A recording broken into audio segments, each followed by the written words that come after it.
और भीम आर्मी के नेता चंद्रशेखर आजाद को भी पुलिस ने लखीमपुर जाने से रोका था, लेकिन वो मोटरसाइकिल से वहां पहुंच गए और उन्होंने किसानों से मुलाकात की।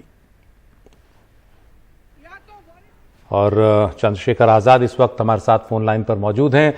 चंद्रशेखर, आप को पुलिस ने लखीमपुर जाने से रोका, लेकिन आप मोटरसाइकिल से पहुंच गए, किसानों से बातचीत की। क्या किसान कह रहे हैं वहां पर? और अब तो समझौता हो चुका है प्रशासन का, तो क्या किसानों की शिकायत है प्रशासन पुलिस से?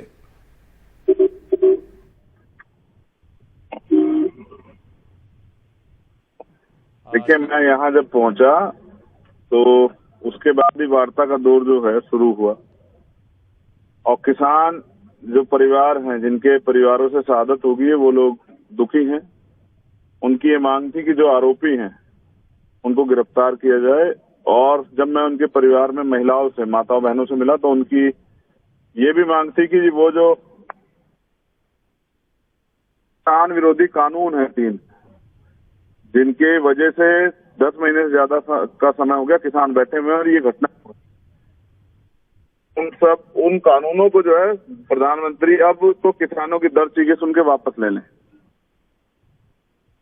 तो वो अपनी मांगों पे डटे हुए हैं और बड़ा मोर्चा यहाँ लगा हुआ है। लाखों की संख्या में लोग यहाँ इकट्ठे हुए हैं।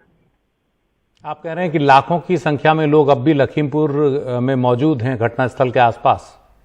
जी, आ ही रहे हैं लोग आ ही रहे हैं। मैं तो दूसरे रास्ते से 7 घंटे मोटरसाइकिल चला के तब यहाँ पहुंचा जी। पुलिस ने बंद किया हुआ जाने का। वो मुझे कल रात अरेस्ट कर लिया गया था। 3.5 घंटे पुलिस लाइन सीतापुर में बिठा के रखा गया। फिर मुझे लग गया कि ये लोग जाने नहीं देंगे, तो मैंने उनसे कहा कि भाई किस अधिकार से बिठा रहे हैं? क्या आपके पास मैंने कोई अपराध किया है? गाड़ी में जाना कोई अपराध है? कहीं उत्तर प्रदेश में घूमना कोई अपराध है? तो उन्होंने कहा कि अगर आप जाना चाहते तो लखनऊ जाओ और कहीं नहीं जाने देंगे। मैंने कहा ठीक है। तो फिर पुलिस मुझे लखनऊ तक छोड़ के गई।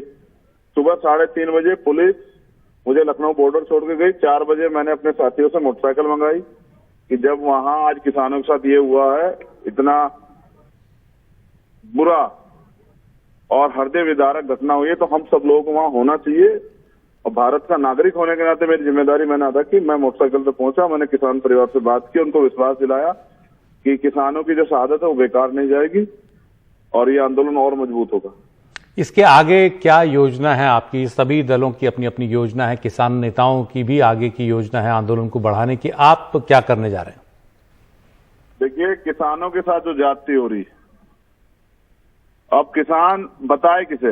देश के प्रधानमंत्री सुनना नहीं चाहते हैं। वार्ता नहीं होगी तो कुछ इसमें बदलाव नहीं होगा।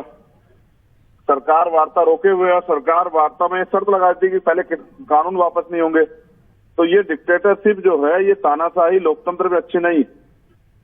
हमारी योजना तो यही है कि गांव स्तर पे प्रदेश में, उत्तर प्रदेश में लोगों को तैयार किया जाए, लोगों को बताया जाए कि किसान विरोधी कानून का अंतिम परिणाम क्या है, प्राइवेट निजीकरण का जो है, प्राइवेटाइजेशन का जो अंतिम परिणाम है वो क्या है। क्योंकि सब लोगों ने देख भी लिया जिस तरह से अचानक से सेब के दाम मंडी में कम हो जाते हैं ये, और किसानों को मजबूरी में वो कम दाम पे लागत भी नहीं पूरी होती, बेचने पड़ते हैं। तो ये किसानों की जो पीड़ा थी, ये अब हम गांव स्तर पर पहुंचाने का काम कर रहे हैं।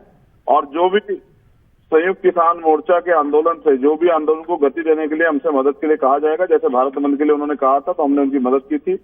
आज उन्होंने कहा था कि भाई हम लोग चाहते हैं कि सारे जिला मुख्यालयों पे धरना लगे, तो हमने वहां पे हमारी टीम जो है ना शामिल हुई। आगे भी जो भी कोई इस तरह का उनका आंदोलन का रूपरेखा होगी, हम लोग उसमें मदद करेंगे। लेकिन मेरी ये रिक्वेस्ट है, मैं देश के प्रधानमंत्री से निवेदन करना चाहता हूं कि अगर देश की जनता की बात वो नहीं सुनेंगे तो कौन सुनेगा? क्या देश के किसान अपनी बात कहने के लिए पाकिस्तान जाए, अफगानिस्तान जाए, तालिबान जाए, नेपाल जाए, कहां जाए? प्रधानमंत्री बता दे। लेकिन इतने बड़े समाज को, इतने बड़े देश के का जो वर्ग है, जिसने कोरोना के समय भी आपको आर्थिक स्थिति आपकी मजबूत रखी, उसको नकारा नहीं जा सकता। देश के अन्नदाता को कुचला नहीं जा सकता। हमने एक नारा सुना था, गरीबी हटाओ, लेकिन गरीबी हटाने के बजाय गरीबों को हटा देगा। अब नारा था किसानों का आंदोलन कुचलो, जो भाजपा का नारा था, लेकिन अब किसान ही कुचल दिए गए। ये हत्याएं प्रमाण है कि तानाशाही की जो है ना पराकाष्ठा उत्तर प्रदेश में जारी।